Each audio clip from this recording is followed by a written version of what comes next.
Hey guys, so today you and I are going to talk about titles. So let's get into it. So the question in question was, hi Frederick, would you say that job titles like engineer and developer are standardized across tech companies? Yes and no.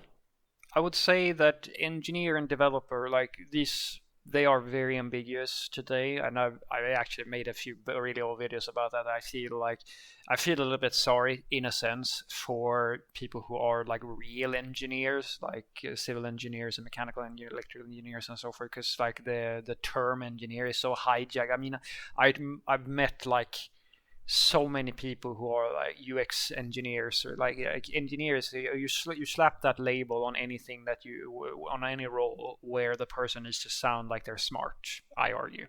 Same thing with doctor. I don't really like. I personally don't find it really irritating that some languages have created this notion of doctorate, like something that is not medical specific, right? Because to me, like at least in my world, part of the world, uh, that is something that is very specific to the medical industry. But people will do what people will do, right? And so the things that I can tell you that are fairly standardized is everything that goes into like the just the software, like the regular 9 to 5 programming stuff, like junior software engineer or junior developer or something like that. As I said, you can almost think of them as ambiguous, at least in terms of what they mean when you talk to IT companies. As I said, who you can we can debate if they are like really true, like that it really is the same thing to be a coder, a programmer, a developer, an engineer. That I'm not going to get into that whatsoever. I'm just stating from my experiences that these things are thrown, like they are so ambiguous in the IT world, that if it says programmer, coder, software developer, or software engineer on any CV or any like job description, you can basically bet on that it's the same thing. And then it's junior, everything that is junior, mid-level, or senior, or something similar to that. Those three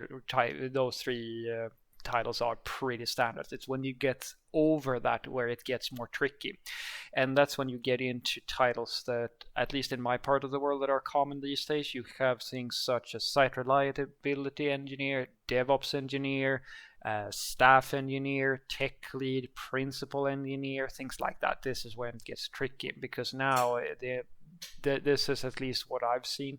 I've applied for roles where I wanted to be, say, a staff engineer and principal engineer. And in one company, that meant that you had responsibilities which spanned multiple products, and like you had leadership responsibilities, if that is a thing, for an entire group of various teams of developers and so forth. But in one specific company, that was tech lead. They didn't have the term tech lead. They called that a staff engineer. And tech lead, in my opinion, or like what I've been taught when I was, going through the ranks, was that tech lead was just the person who hosts the Scrum meetings and like handles the team rituals and all that stuff in a specific team. And in another company, that might have been a different type of thing, right? It is very, as I said, it gets a little bit ambiguous. And I always argue for the same thing when it comes to higher roles where you start intruding a bit on like leadership roles and things like that, or you're starting to get adjacent to that. And it comes down to the details, the specifics, because the title itself can mean everything and it can mean nothing. And that's what I mean. If you can show me where the line between an operations engineer, a operations person, and a DevOps engineer goes, and have everybody in every company agree on where that line is, I would be amazed, because I have never seen that be anything that people have nailed down. And I don't, as same thing, I talk to people about REST or things like that. Like you can't, there are definitely standards out there. I promise you that someone's probably gonna send me a comment here now about, or explain, like mansplain to me what an engineer actually is and why it's this and why it's that. And I go, absolutely, I'm sure you are right.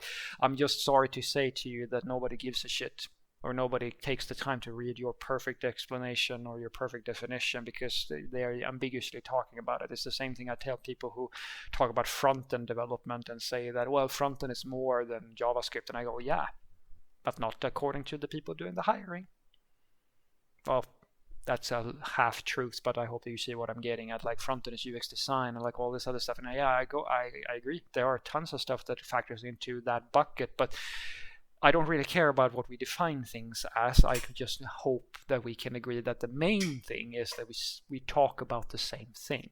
And that's why I always tell people, since that is practically impossible for higher roles, that to find a definition where we both feel comfortable in that we both mean the same thing, it's usually better to get into specifics, like what do you want me to do. And so when I try to figure out if, say, I'm supposed to take a job, and if I'm trying to figure out, is this a tech lead role, or is it a principal, or is it like something like that, I apply to the role and I go in with the mindset that I don't know exactly what this role means to this specific employer, but I do know what I want to do in my daily work. I do know what I can expect based on what I've seen others with that role have, or if I've had it before, then I know roughly what sort of job it is, right? And so when I get to the interview, I ask questions about that. Could you tell me a little bit about the details, like how many teams am I going to work with? That's a big one. Like, if, as I said, if you want to make that's the biggest difference between tech lead, if you go by my definition now, tech lead and say staff and your principal, and you're like, or like, how is my day to day going to look? Am I going to sit in one team, or am I going to work with like more than one team? Like, how is that going to work? Because usually a tech lead will be in one team, whereas a staff engineer or principal engineer will usually work higher, like, leadership standards, sitting in a lot of meetings, stuff like that, and once in a while actually do some coding. That sort of discussion is very important to have if you want to know if the definitions that you are expecting are the same. And it's the same thing for site reliability engineering, where, all right, so are you going to work with one team, or are you going to work with several teams?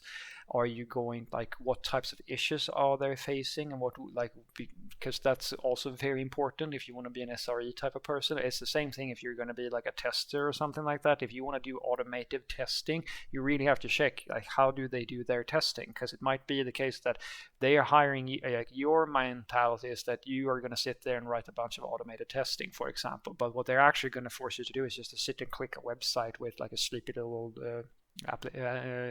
workstation somewhere, right? And so that's why I always tell people, even if you're 99% sure, I always tell them that it's almost always a good idea to have a few of these like checks, like get into the details of the work tasks that people are expecting from you when you have a role. And in the lower stages, you can on average feel comfortable that it's going to be like the same definition, but the higher up you go and the more ambiguous it gets, the harder it's going to get for you to be certain that you're talking about the same thing. So what I want you to take away from this is that, yes, I would say that job titles are fairly standardized as long as you're in the I just do the coding bucket, junior software developer, mid-level, or senior, or so forth. Like that, they are ambiguous. Engineer, developer, coder, programmer, rockstar, like call it whatever you want. They're all basically the same. In my experience, it is when you get over that, or like when you get to more complicated roles where it might be a little bit more difficult for you to figure things out. Usually the definition that I'm used to is that tech lead basically means most responsible person or most senior. It doesn't have to be most senior, but most responsible person in a team, whereas staff engineer and principal engineers, there's usually higher levels of that, where that's the level where you get to be an architect and like all of this sort of stuff, right?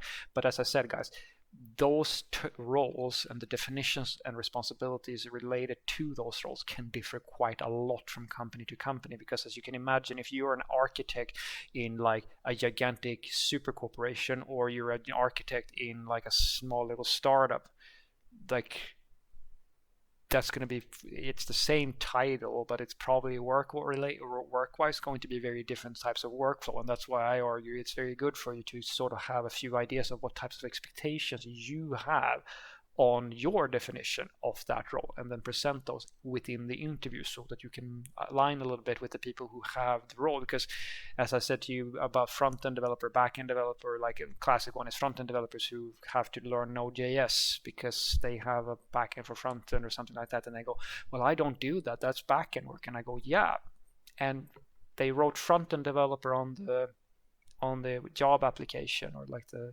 job posting.